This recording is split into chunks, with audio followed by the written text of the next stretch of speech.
आपकी ये मंदिर वाली जो जगह है वो कितने एकड़ में फैली हुई है? 22 एकड़ में, 22। जिसमें 322 छोटे छोटे मंदिर हैं भगवान के। ओहो, माने भगवान का पूरा शॉपिंग मॉल ही सजा के रखा है। साइलेंस। और इन सारे मंदिरों में भगवान की सेवा के लिए 142 पुजारी हैं, समझा? आपके मंदिर के बाहर भिखारी कितने बैठते हो पता है आपको? क्या?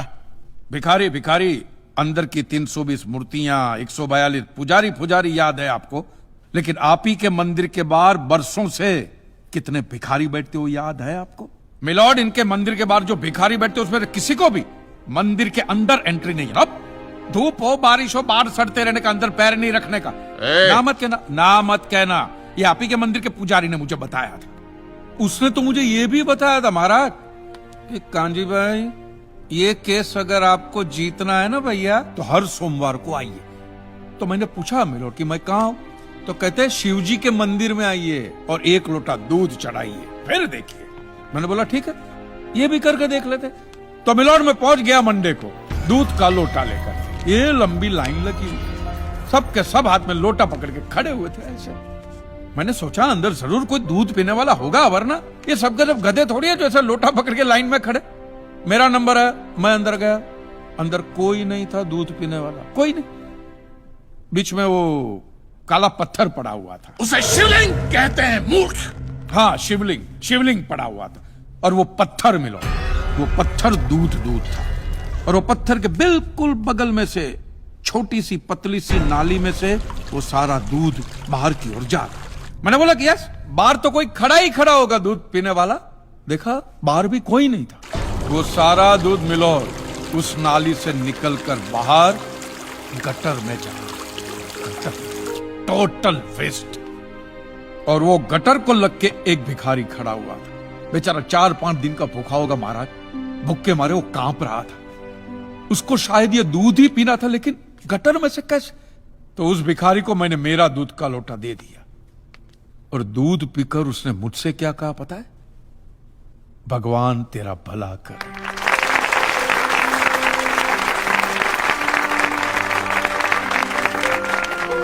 तो मंदिर में आने वाला एक एक इंसान वो पत्थर पे दूध डालने के बजाय किसी गरीब के पेट में डाले ना तो सबसे ज्यादा पुण्य मिलेगा, नहीं? और हाँ मौलवी साहब, किसी दरगाह पे फूलों की चादर ओढ़ाने के बजाय किसी नंगे फकीर के बदन पे कपड़ों की चादर ओढ़ाई जाए ना तो अल्लाह को बहुत खुशी मिलेगी। और जीसस के सामने मोमबत्तियां जलाने से अच्छा है किसी गरीब की झोंपड़ी में जलाइए, तो उसके घर में कभी अंधेरा नहीं होगा। क्यों, तुम भी भगवान को नहीं मानते क्या? अरे मैं खुद भगवान हूँ। अच्छा, तो मैं अमिताभ बच्चन हूँ। देखो कांजी, दूध, चद्दर, मोमबत्ती ये सब चढ़ाना एक प्रथा है। भगवान की पूजा अर्चना, इन सब का मूल्य तुम नहीं समझोगे क्योंकि तुम एक नास्तिक हो। जगत की मोह माया से तुम अभी तक मुक्त नहीं हुए। आप तो हो गए हो ना, आप तो बिल्कुल मोक्ष के दरवाजे पे खड़े हो। तो ये जो रीति रिवाज के नाम पे ढोंग चलते उनको बंद करवाइए ना महाराज। शनिवार को हनुमान जी की मूर्ति पे कितना तेल बर्बाद होता है पता है आपको? लोग 2 रुपये के 5 रुपए के सिक्के यूं करके मूर्ति पे चिपकाते हैं। हनुमान जी इन सारे चिल्लर का क्या करेंगे? कांजी भाई बिल्कुल ठीक कह रहे हैं। साईं बाबा अपनी पूरी जिंदगी गरीबों के लिए और गरीबी में जिए। जब तक वो जिंदा रहे तेल की एक एक बूंद के लिए दर बदर भटकते रहे। और आज उनके मरने के बाद उनके लिए करोड़ों का सिंहासन, सोने का मुकुट, किसके लिए बताइए महाराज। एक बात बताइए, जो भी भक्त भगवान की श्रद्धा से सच्चे दिल से भक्ति करता है उस पर तो उस परम कृपालु की कृपा दृष्टि रहती है ना? रहती है ना? आया ना? तो चलिए महाराज, मुझे यह बताइए कि अमरनाथ और वैष्णो देवी की यात्रा पे जाती हुई बस नीचे खाई में क्यों गिर जाती है? वो तो भगवान की भक्ति के लिए जा रहे थे, श्रद्धा से भजन गाते गाते जा रहे थे, तो भगवान ने डायरेक्टली उनको ऊपर बुला लिया और आप मुझे एक गाड़ी ऐसी बताइए जिसका एक्सीडेंट हुआ हो और जिसके अंदर भगवान की मूर्ति या फोटोग्राफ ना हो। बताइए बताइए। I object my Lord. From day one ये आदमी बातों को यूं यूं गोल गोल घुमा रहा है। मिस्टर कांजी, ये कोई डिबेट नहीं है अच्छे बुरे की, ये कोर्ट है और यहां प्रूफ चलता है और हमारे पास प्रूफ है, इंश्योरेंस पेपर्स पर आपके सिग्नेचर्स। इसलिए लीगली आपको कोई हक नहीं बनता इंश्योरेंस कंपनी से पैसे और मांगने जहां तक हमारा प्रश्न है, बीमा कंपनी के नियमों को हम नहीं मानते। अगर उन्होंने लिख दिया कि भूकंप जज साहब ने करवाया है, तो क्या जज साहब पैसे देंगे?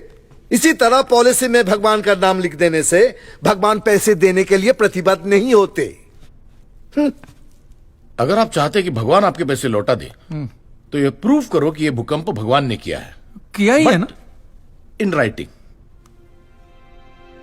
है, कहीं लिखा हुआ तुम्हारे पास है? Any proof? मिलॉर्ड, ये mister kanji, court of law में सिर्फ दलीलों पर फैसले नहीं होते। आपकी दलीलें, आपके आर्गुमेंट्स आम जनता के लिए कितने भी वैलिड क्यों ना हो, लेकिन अगर आप उन्हें साबित नहीं कर सकते हैं तो उनका कोई मतलब नहीं। आपके पास कोई सबूत है?